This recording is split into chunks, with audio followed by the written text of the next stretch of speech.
Hi, everybody. Welcome to another live webinar from Pep Talk. Today, we're going to talk about our Leadership Lab. What is our Leadership Lab? I suppose it's a good place to start. Leadership Lab is something that when I got involved with Pep Talk first as a consultant coming in as a psychologist, we were looking at ways to help managers to make the workplace more human, I suppose, and connect our teams and create a greater team experience. And the Leadership Lab is really about bringing experts in their fields from all around the world to share their thoughts on key elements of challenges that leaders are facing in the workplace right now and for the future. With that in mind, we're very excited today to have a really cool panel. My first guest is a good friend of mine and a really excellent person in their field, one of the leading neuroscientists in the world and doing remarkable research into the world of trust. His name is Paul Zak. Paul is a professor at the Claremont Business School in California. He's also a multi-best-selling author, and he is the founder of a company called Immersion, which I would encourage everybody to go and check out because they're doing incredible work in measuring engagement and connection and trust in organizations. Paul, you're very welcome. Second up, we have Sanja Licina. Sanja is an organizational psychologist. She's the president of Question Pro Workforce. She's fabulously entitled an eternal optimist, which is something I share, and I love that. And she's also someone who is doing some great work as a Forbes Council member and has written some really interesting stuff, and we'll be getting into it in a little while, particularly around the idea of how listening strengthens your DEI strategy and how communication is at the heart of high performance. Sanja, very welcome. And finally, last but not least, we have my good friend Coman Goggins. Coman, a very famous athlete in Ireland, a sports ambassador for AIB, one of the largest banks in Ireland and in Europe. Coman is doing some phenomenal work with AIB around championing well-being, inclusion, engagement, all the really important issues that are facing the world of work right now. And he's also looking at something that he and I both hold dear, which is the link between high performance sport and high performance in business. And he's done an awful lot of work around that, and we'll have a chance to discuss that in a few minutes. And also he's a TV commentator for our national sport, Gaelic football. So Coman, you're very welcome to the chat. So at the moment, Coman is joining us on a voice call rather than on video because of some tech issues, but hopefully that can get resolved as the call goes on. So guys, you're very welcome. As I said in the outcome, what we're doing, what the whole principle of the Leadership Lab was for me to understand from people who are experts in their fields and are actually doing the work. And for me, you're only an expert when you try something and you fail, and you learn from it and you figure it out. And you guys are all doing really cool work in your space. And I think to start with, and just to get a sense of the work you do, maybe we could have a chat. I mean, obviously, I'm very passionate about Accord and the idea that appreciation, connection, communication, ownership, respect, and direction are at the heart of high-performing teams. And this is stuff that I've learned from sport. And today, obviously, we're going to talk a little bit about the first three letters. But Sanja, from your perspective, I think to get us started, you're somebody who very much champions leadership that is inclusive and is connected and is engaged with their teams. That automatically enhances their team experience. Tell me a little bit about your work and how you've got to where you go, and a little bit what you do with WorkPro, and we can kind of start to understand a flavor of what makes you so good at what you do. Well, thank you, Neil. And it's a very broad question. I think, that's dangerous with how much of a talker I am. So I'll try to stay very concise. I'll do my best.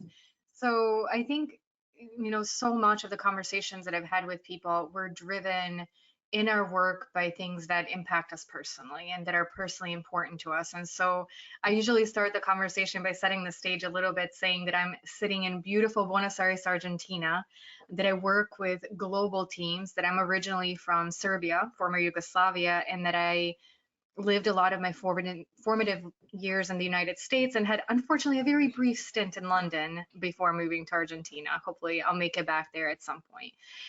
And so to me, I would say I've certainly not had a traditional life path, let alone career path. And that's made me, I think, in many ways appreciate really getting to know others better. Because if you just met me and I'm smiling and I probably sound relatively American, you would make some assumptions that I'm probably based maybe in Chicago, where I spent about 11 years of my life. And, you mentioned I have a PhD. And so, we know some things about me, but there's so many more layers to really unfold. And one of the things that I learned early in my career, both I think in organizational psychology as a formal training, but also through some brilliant leaders that I've had, is that if you take the time and if you really care, you can make a phenomenal impact on others. And sometimes it doesn't take a tremendous amount of effort. Sometimes it just takes taking that time and getting to know people as people, understanding what are they passionate about, but both personally and professionally, because that's one thing that I spent a lot of time on in the last, I've been at Question for 2.5 years, and I've probably met a handful of my colleagues, and I think out of my team, maybe one person in person, that's it, because we're distributed all over the world. But I care so deeply for these people, and I feel like I know them very well, and I know their families, and I know their passions and what they care about. And in turn, what that allows me to do is show up as really much more of a holistic leader for them in the workplace, because I do know what they want to accomplish career-wise, but at the same time, I know when something's challenging in their life to give them grace that they need, to then in the moments when there's not these competing priorities, because we're so many things to so many people, that they're so passionate about their job and they really bring their all. And so again, I've seen that through research. I've seen that anecdotally through conversations. And it's something that I would almost, stake a claim that it's nearly impossible to do if you don't ask people. And that's probably part of the reason why I'm in an organization that does employee surveys and continuous listening, because as passionate as I am about doing these kinds of interactions and having these conversations one-on-one, I know especially for larger organizations and larger teams, to be able to do that at scale really gives you the information to know how to make decisions more effectively, how to create a culture that works for your people, and also how that's changing. And I think I'm always reading different books and different research to understand what's happening right now and how are we advancing that knowledge and what are organizations doing differently. Like you mentioned experiments, and my goodness, have I had a lot of failed experiments in my life. And I never thought I would really admit that with a smile or my face or really celebrate it, because well, I think it's also reframing of it, right? Like a lot of times we talked about failure and failing, and I've rebranded that to an experiment because I feel like that makes it sound more positive, and it makes it sound like something that's easier to celebrate maybe. And so I think a lot of it is, taking the data, and, one of the things that we talk a lot about is, what do you do with that information? What do you do with a one-on-one conversation? What do you do with a larger set of information? And you may not always make the best decisions, but if you're doing something with it, you're learning quickly and you're adapting and you're adjusting. And there are just so many external factors that are also changing around us that we could really figure something out internally, whether it's to ourselves, one-on-one relationship, or the larger organization. And all of a sudden the world around us changes, which will impact those dynamics. So I will pause there. I promise I would try to be concise. I don't know. I think I kind of got in the middle, but no, but it's fascinating, and it's easy to listen to. You talk about so much stuff that I completely agree with, and that I find intriguing. And one of the things, Paul, I'm going to bring you in here, but one of the things I've noticed in recent times, and there's a quote by Simon Sinek, and it's looking at like Josh Person and a lot of really cool people working in the HR world have been talking for a while now about employee experience. And suddenly we started to realize, and Simon Sinek has a lovely quote, the quote's on screen there, but it's about what makes high performing teams is team ethic, not a drive for individual performance or recognition. And with the work you've done, where you come to measuring trust and measuring immersion and measuring engagement and those kind of things, the ideas that have kind of driven you in a lot of your research has been really about that, hasn't it? It's about understanding the individual need, but what does it mean for the team? And where that kind of takes an organization and what it means for leaders, I suppose, in those organizations. Maybe tell me a little bit about the enormous body of work you've done up to now and how you feel that trust relates to teams. Thanks, Neil. So, we all agree we want to have extraordinary customer experiences, right? That drives up customer lifetime value, wows customers. So how do we do that? We've got to have employees who just love what they do. And so there's a bunch of dimensions in which we can think about affecting that. One is hiring, right? Hiring the right people who fit in their jobs well, who are trained well. So we've got to make an investment in these individuals. And next, we've got to create an environment where they can really flourish as employees, but also as human beings, right? Get the satisfaction from doing something with a team that they trust, that something's important for the world, makes not only their customers happier, but their whole set of stakeholders happy, their city, their families, right? All that's important. So the first step of that is really establishing psychological safety. When I get to work, I've got to feel like I'm comfortable around these people, right? If I'm not, then I'm not going to be able to trust them. I'm not going to work efficiently with them. So the first is really establishing this environment. And the difficulty for listeners is, of course, that environment is changing, right? The external forces and internal forces have dynamics. And so this is where measurement comes in. I think consistently measuring psychological safety in some way, for us neurologically, with surveys, trying to find out, as our workplaces change, as we have more diverse workforces, are we establishing psychological safety, number one? And then number two, doing this very natural human thing, but often unnatural business approach, which is getting to know the humans around you, right? We do this all the time. We do it very naturally. And for some reason, we still think that there's like a Neil work and a personal Neil. It's the same person, right? And so we're going to form relationships. We're going to form friendships. People know who's in charge. It's okay. You can still be friends with the people that you're organizing, that you're helping support.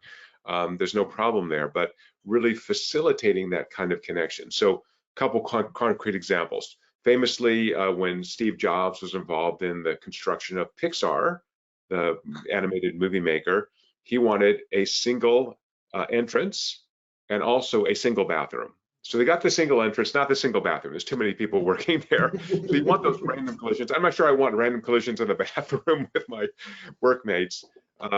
Another example is Zappos, online shoe and clothing seller. I spent a lot of time working with Zappos. And when they built their new headquarters in downtown Las Vegas, same thing. There's a single entrance, and there's wireless all throughout the building. And so there are couches. You can work at your desk. You can work at a couch. You can work in their indoor cafe. It's in Vegas, so the weather's nice. There's outdoor seating. You can go there, have a drink, do your work. And the point is to create spaces for people to interact with each other. And when you have that, then you're building those bonds of trust, right? So now, if I want to, figure out, oh yeah, Sanja knows all about this kind of thing. Well, I've seen her in the hall. I've said hi to her, right? We've had a coffee together because it's just natural. So really facilitating the formation of relationships is the key to building high performance teams and therefore high performance organizations. Yeah, I love that. And actually that's a great place to bring Coman in. Because Coman, you'd have had experience playing with teams in the highest sport in Ireland, and you're doing a lot of work, both in coaching and then and looking at from a corporate perspective, what does sport mean for the corporate world, and high performance teams, whether it's work or sports, they all have common traits and common values. What is it about sport and your connection with it, do you think, that's actually a game changer for the corporate world now? Firstly, I apologize that it's all picture and no sound, although those who know me, I'm happy that they can't see my face. And secondly, I wish it was Buenos Aires or Los Angeles that I was in, not in downtown Donabate in Dublin. But look, there you go. These are some of the breaks you have to take now. Yeah, look, thanks a million for inviting me onto the call. I guess, you know, having been involved in sport and then obviously in a work organisation, there's obviously transferable traits. And what is it that makes sports teams successful? Well, they have probably this collective goal that everyone is on the team trying to achieve. And they're buying into something that is certainly process driven in terms of getting to an end result, and hopefully in a GAA sense, which is Gaelic football here in Ireland, is getting to the end game, which is winning that All-Ireland final and collecting a trophy at the end of it. But there's probably this bigger picture around, well, what is the collective group leaving behind in terms of where they're leaving the group after they've come through whatever that process is to get to where they're trying to get to. And if you shift that into a work environment, rather than having individuals show up and doing their job and going home again in the afternoon, how can you connect all those individuals to a collective goal or purpose within their team that's seen as absolutely delivering results for the organisation, but then also leaving that, you know, legacy piece that they're able to look back on and say that they were part of this, or that the part of the business they were in a better place and moved on to somewhere else, whether that's within or without the organisation that they're currently working in. So I think that common collective within a team in sport is as transferable in any team, whether it's work or sport. And I think then building out, I think the guys touched on a little bit around that whole element of trust. If I can't be me in work, and I disagree with Paul a little bit, I think there's probably two sides to Niall. There's the work side and the personal side. We may even get to talk about that some other time, Paul. If you can't be you in work, then you're in some respects not being you and not bringing your whole self into that workplace. So if you went into a sporting environment and you showed up and you're only half of the ability and capabilities and skills and technicalities that you have in a sporting environment, you're not going to survive within that sporting environment, because you're going to be found out against the guys and girls who are bringing their whole self into that setup. So if you bring that to work and say, well, I've got to show up as me 100% to allow me to perform, to allow the team to perform, then you're shifting that sport and business analogy across again. So I think there's a huge connect between sport and business. And I guess from an AIB perspective, given that we have a connection with GAA and sport in Ireland, we're trying to see how can we tap into that sport piece to bring it into the organisation to try and help teams to, you know, to be not so much that they get better because teams are performing all the time, but just understanding what makes high performing teams click all the time. And that's actually a really important distinction, isn't it? It's sometimes it's all about, well, what makes us better? And sometimes we need to take a breath and realize that we're actually doing okay. But, you know, what makes us perform better is often what makes us connect better as people, you know. And this is where pep talk come from, with the team experience kind of idea, that team, like we have there, the emotional proximity and cultural connection. And Paul, you spoke about psychological safety. And I think there's an awful lot of conversation around these things. And what I'm particularly interested in, and I do some work with the Smarter Business School in UCD over here, and I deliver a program for them about the practical application of leadership theory. How do we take all of these wonderful concepts, like psychological safety, but make them practical and make them usable? And I feel like the research that you guys do with Immersion is really aimed at making this kind of stuff practical.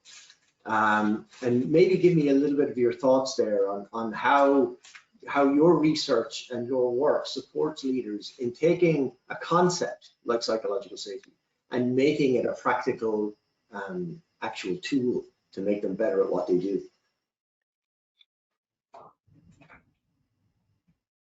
I can jump in. So yeah, I think, you know, the key is measurement and creating a space where individuals feel comfortable, you know, relating their underlying emotional state. So we really need people to be emotionally fit. It's just like we need them to be physically fit to perform at their best.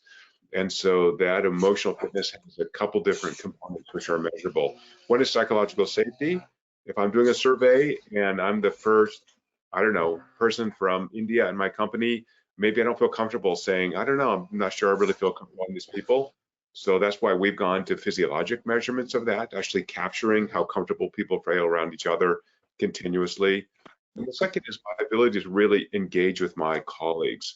So if I'm going to perform well, I've got to trust them. I've got to know where I'm going. So from a leadership perspective, right, we got to set up the conditions in which we have moderate levels of stress. We have challenge stress, so we have a reason to draw on those social resources to perform as well as possible.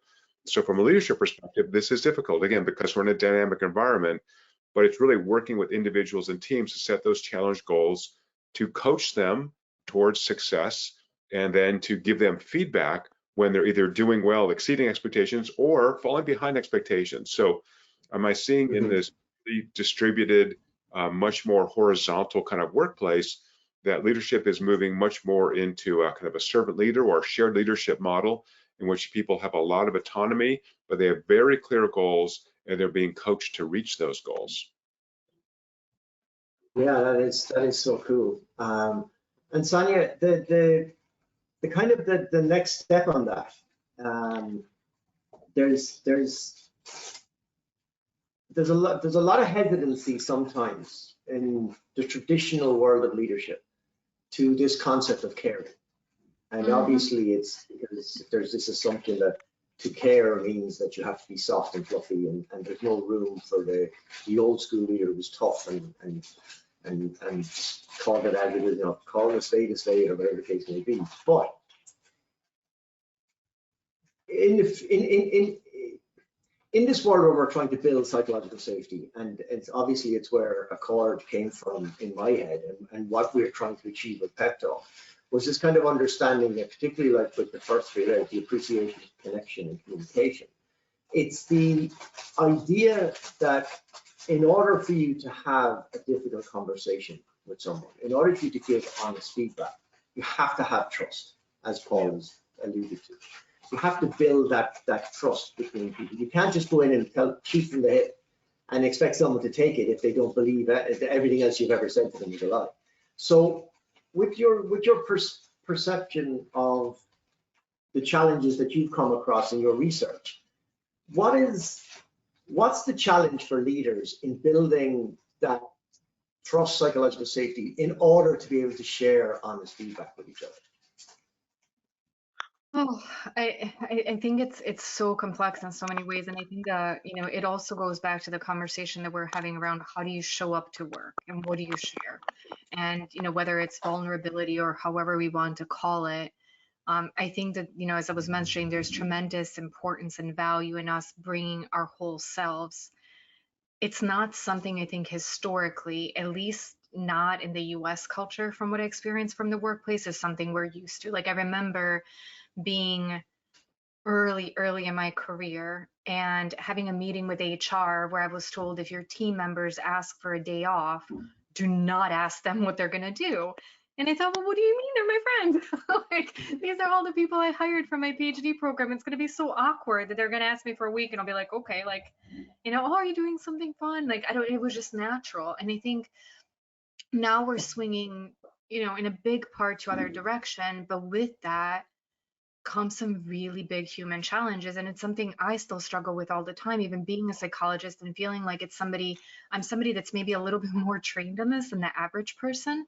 Like if somebody on your team tells you they had a death in the family, or they're going through a really tough divorce, or they're having a problem with their child, you want to show up for them. You don't, it's not for you to tell everybody. And then how do you balance, like what we were saying, these responsibilities and goals, and if the rest of the team is looking and saying, but what's going on with so and so, why are they not doing their work? I think one thing that I've seen in research and try to practice myself is to consciously open up the space for all of my team to share whatever they want to share about what's going on with them with me, and to find a way to support them along the way.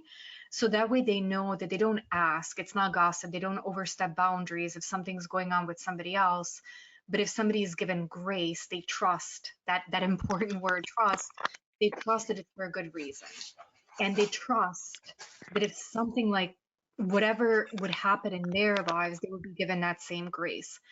But that is really complicated thing to do. And I think it takes a lot of relationship building between people. It takes transparency and trust between two individuals, but then also in a team level to be very transparent that you're building something like that.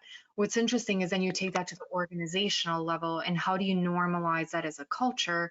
because I think in many ways, a lot of us are still that work in progress. And there are things that have become easier to talk about because more people go through them. So not that it's easy. Nobody wants to say I'm going through a divorce. It doesn't matter how many people have been divorced. It's terrible for pretty much every person that goes through it.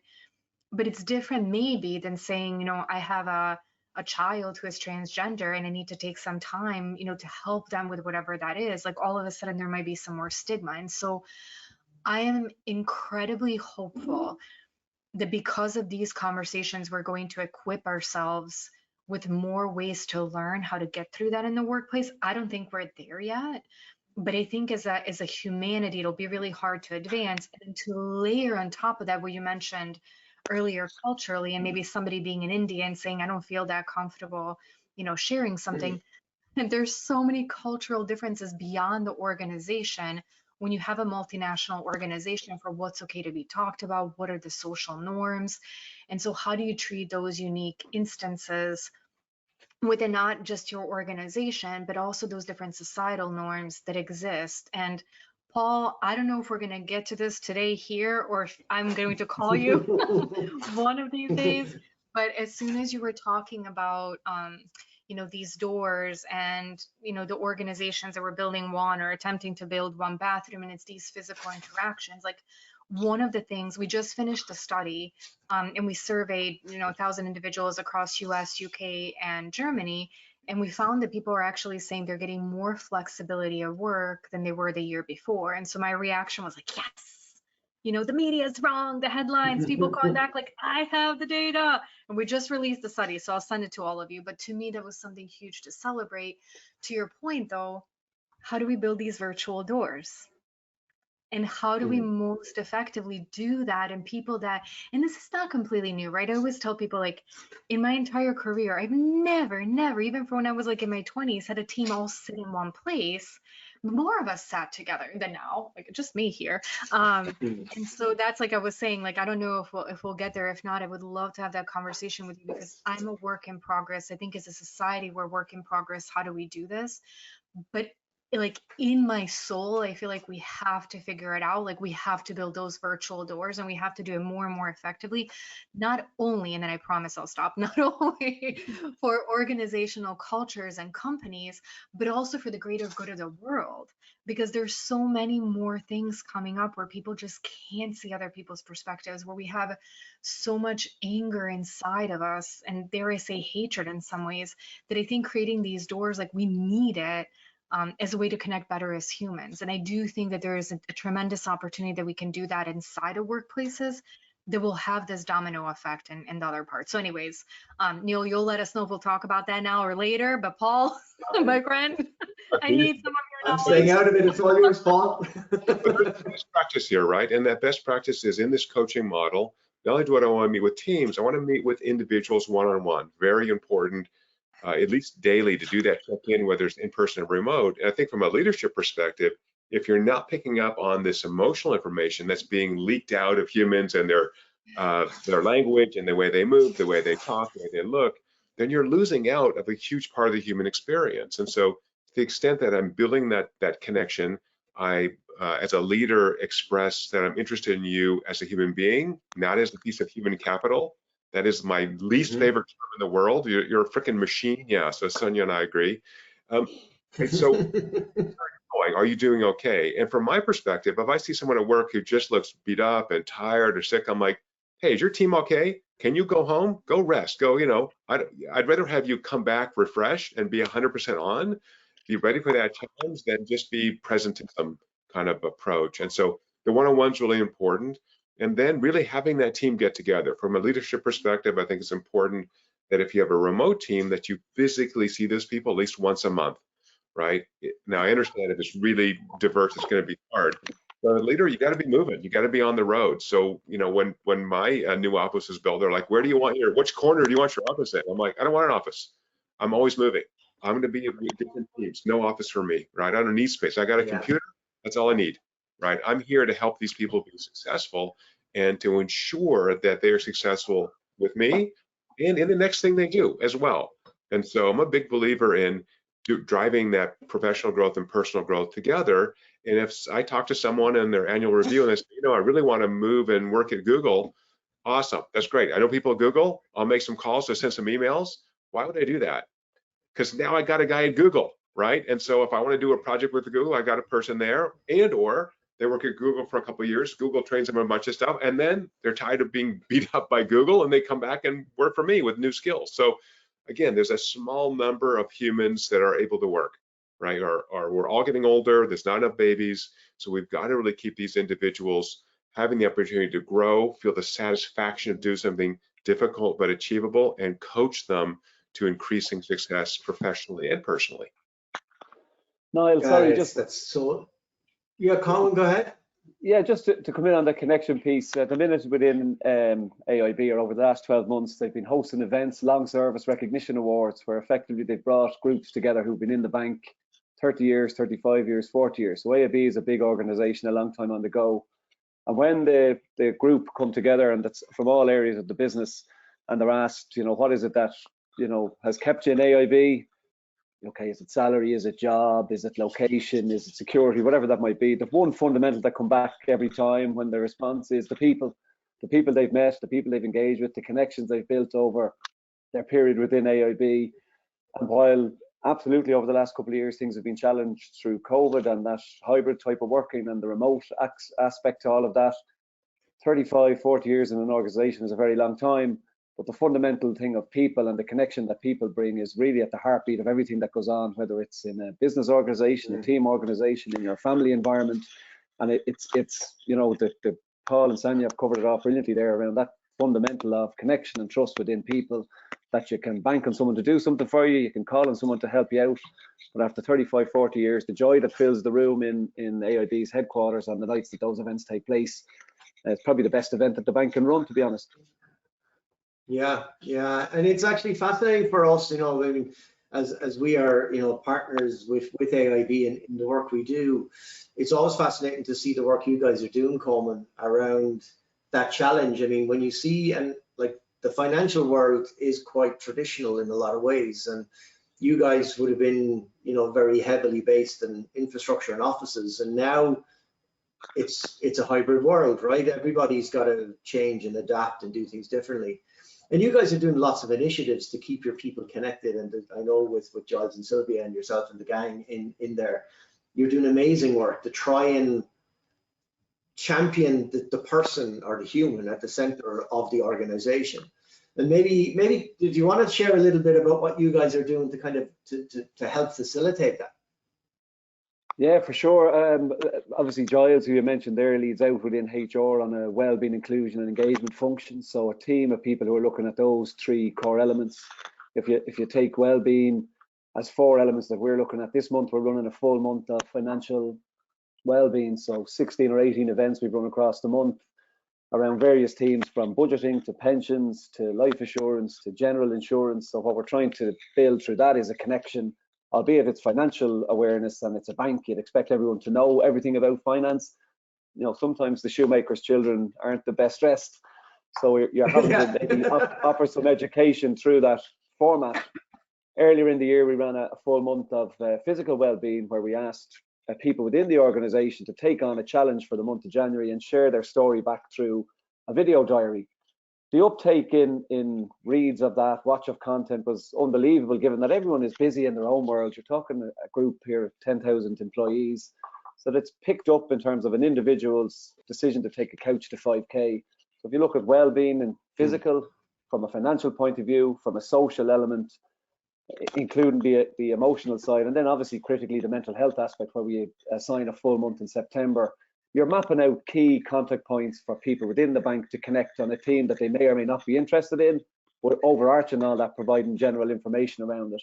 And then layering that underneath to some degree around the lessons from sport into business, and how you can almost bring that business athlete to mind. So how are we helping people to deal with that stress level Paul was talking about, where you're stressing to a point where they're able to excel and grow and learn, not over the peak, and that they then get enough time to rest, recover, and go again, so that they're continually performing at a level that's optimum to them, but all covered or umbrellaed around how are you from a physical point of view, how are you from a financial point of view, mental, and then what's your social connection like? So have you got the broad base that allows you to perform at the higher level or the optimum level that you're trying to achieve? So it's a work in progress.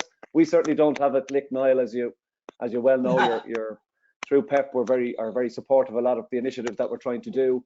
But we're learning, and these type of calls certainly add another dimension to what you can take away and maybe bring back to the organization. So it's learning all the time, and then trying to allow staff to engage in what you're trying to do to build out that element of trust and high performance within teams and culture.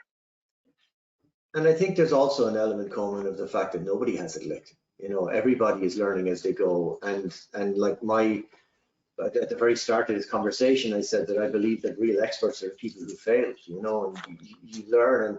And Paul and Sanja have been heavily involved in research throughout their careers. And the research tells us more about what's been wrong than what's been right. And Paul, maybe I know I'm conscious of the fact that I know you're under pressure for time, so maybe I can bring you back in. And there's three pieces of data on the screen here at the moment, and I feel like they're all interlinked in the way my mind thinks. But you know, 53% of people they would stay longer in a company if they felt appreciated. 70% of survey respondents said that close relationships with colleagues were the most critical factor in job satisfaction. And the one that I found quite remarkable is only 7% of US workers strongly agree that communication is accurate, timely, and open where they work. What, with your research and your philosophy and your understanding of this world, what does that tell you, and what is the key to this appreciation, connection, and communication changing the world of work?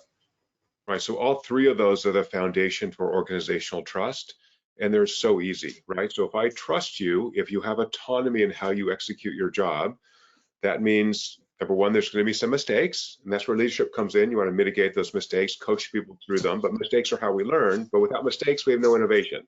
So no mistakes, no innovation, right? A positive mistake, positive deviation is an innovation. So we want to have that. So when I have those innovations, I need to recognize that person put in additional cognitive and emotional labor into that innovation. They did something different. So we want to recognize that. And when you do that, you can do that in a recognition ceremony in which we share with the entire community, hey, here's a new thing we figured out how to do. Let's everybody do this, and then recognize the person or team who made this innovation. So we're creating a culture of innovation wrapped around appreciation. Number one, very important. So now I'm getting that positive feedback, right? I'm coaching you towards greater success. The connection we talked about earlier, really important, right? So we need to have this sense of connection. Otherwise, I'm just a robot. I am human capital. I'm just doing the minimal kind of thing I want to do. And we know that doesn't lead to high performance teams. The communication part's very interesting. So one thing that social creatures like humans do is do a lot of this, right? And so if we don't know what's going to happen in the organization, then we start to gossip, we start to worry, and we start to burn bandwidth in our brains on who's getting fired, are we getting bought out, who's losing their jobs, did you hear about blah, blah, blah. But if we have open communication, even in some cases, radical openness, where things like salaries are public, right? And everything is posted online because everybody has this little device that picks up every possible thing that comes across your desk or computer screen.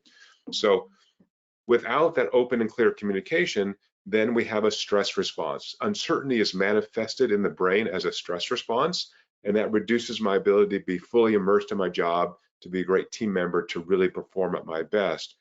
And so one of the failures of communication is we spend a lot of time on the what, but not so much on the why, right? So if I need to have clear direction and some autonomy on what I'm doing, knowing where we're going, great, I need to know that, right? That's how teams work effectively. Knowing why I'm doing this allows me as a person with trust and autonomy to begin to pivot a little bit to make this better. So really important, we found in our research, to communicate not only the what, but the why, and take time for questions. If I want you to perform the best, I've got to really inform you very clearly on where we're going. Absolutely. And actually, and I completely agree with the why. I mean, I've spent most of my career in sport asking people, what is your why? Understanding that you would push yourself further. And I always remember the greatest example I had of it was I worked with four young lads from England who rowed across the Atlantic. They did the Atlantic Challenge.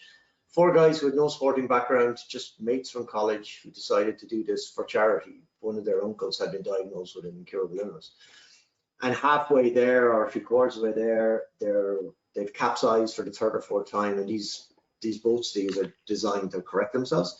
So they've come back up, they're all in the water, they climb back out, they're exhausted, you know, they're at breaking point. And then one of them turns around and goes, there's a reason we're here, and we're doing this, we have a purpose.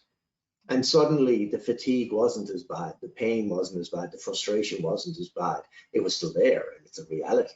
But at least there was a concept. And a great leader that I've worked with, a coach called Craig Fulton, who coaches, he's now head coach of the Indian hockey team, the field hockey team, but he was involved in the coaching setup of the Belgian team that won the World Olympic titles. And his club team that have had phenomenal success created a most beautiful thing. And Sanja, I'm coming to you and I'm going to give you the last word. I think it's only fair that you get the first and the last word. But what they did was they gathered photographs from every player in the team. They gathered 3 photographs of the people that mattered most to them or were most instrumental in them getting to where they are today, right? These are all professional players. And they made a collage of those photographs, and that collage forms the number on the back of their shirt, right, their jersey. So when they perform, every loved one that matters to every member of the squad is on their shirt. And I just thought it was the most beautiful idea.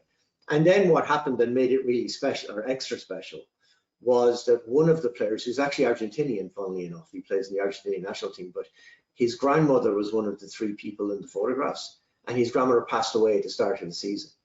And now the team had this extra reason to perform.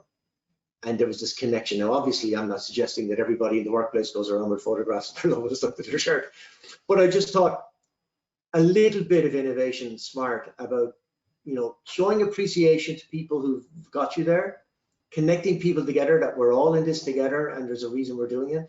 And the communication of this loved one passing away to the team is suddenly everything is more important.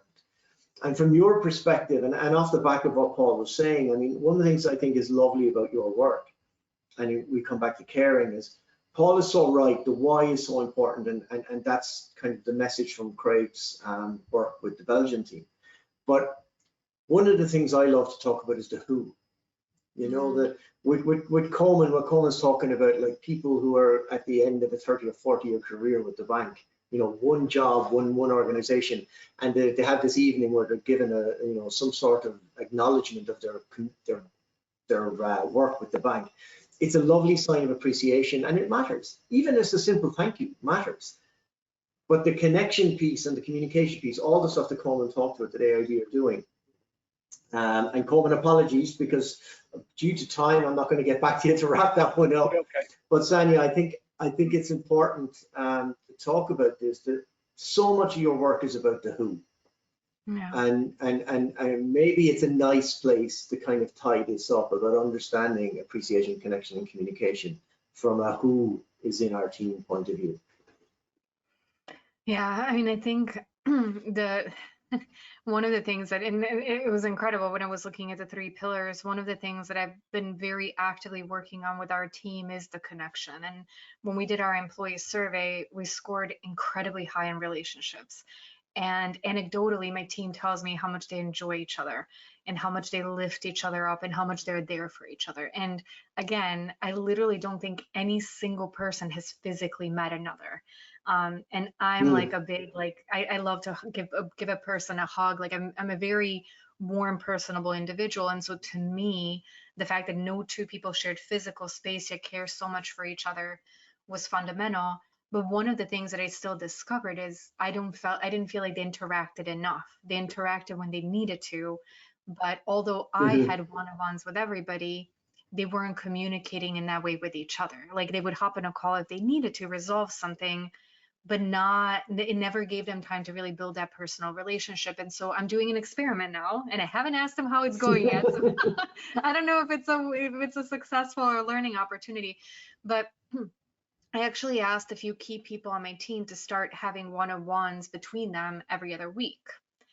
And I said, I think from a business standpoint, there's something good for, all of you to talk about, but just spend some time together. And I had a couple of people reach out like, hey, I know why it makes sense for me to talk to this person. But like, what do I put on agenda with this one? And so I helped them work through more of a work kind of agenda and setting there. But from a relationship standpoint, I just realized there was, we talk about leaders and how do we step in. There was an opportunity for me to orchestrate that connection because I felt, wow, if these people care so much for each other at this point, but they don't interact so much, we could really build something really powerful and beautiful. And I think that comes to appreciation as well, is all of us want to be visible.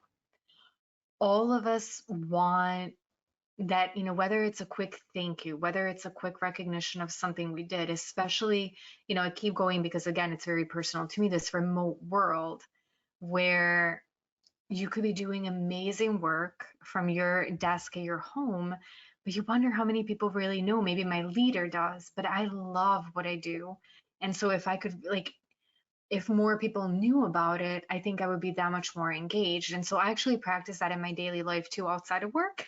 So I make sure I tell my partner all the time when I'm like, thank you so much for doing this. And he works in oil and gas. So he and I could not be in more different worlds. So he's like, okay, son. No, but like really, like, thank you for going above and beyond. Thank you for doing this. It really means a lot to me. And so I think that the who and the people and those, the fluidity of our relationships, I think you do iterate, to use it more of a technology term, and you learn the people that you surround yourself with. And to your point, that people have a different why. People are the different, like, who am I? Who am I doing this for? Why am I doing this? But we're all humans at the heart. And so if we just spend some time understanding that and showing up for each other, I think what we can create at work is absolutely phenomenal. And I think, Paul, what you were saying earlier, there are more and more studies showing that, one of the KPIs in HR or people teams is retention and how long people stay. And somebody came out and rightfully said, like, listen, people, we're like 10 years not going to go back up. Like, we're not going back to people, an average staying with companies for 10 years in a row. So how do we create environments where people really thrive and love to be a part of and give all of themselves to the organization, and in turn, organization gives all of them itself to them, and then they will go on somewhere else. But what a beautiful experience will you have had, and you'll never know where your paths meet again. So anyways, those are my parting words. Well, I think they're the perfect parting words for all of us. It's fabulous, and you're so right. And it's just that simple thing about, the appreciation, the connection, but also I think one of the things that's very clear from your organization is that communication flows both ways, and it's so important for people to think about. For too long, we've the whole industrial revolution model is top down. It's the CEO's job to have all the answers, and I think we're learning that having all the questions is a better place to be. Hire good people, let them do their jobs, and keep the communication lines open. Paul, Sanja, Coman, thank you so much, all of you, for taking part. It was a really, really fascinating conversation. For anybody who's enjoying our webinar series, our next one is on May the 30th. It's Tuesday, 4 p.m. If anybody wants to hear more from Sanja and Paul, I have podcasts that will be coming out featuring those guys very soon, and I'm sure we'll have a lot more from you guys on the platform. And anybody who wants to fanboy over Coman, we can find him in the AIB head offices in town. Or just start a podcast, Niall. It's quite simple. Start a podcast. Maybe I need to have you on, Coman. I need to follow Paul and Sanja's lead. I'm on a podcast. That's it. I'm not coming on again until we get a podcast. Simple as that. Done. Thank you, everybody. Thank you to our extraordinary guests, and thank you to everybody who's joining us. And we'll see you all again on May the 30th. Thanks, everyone.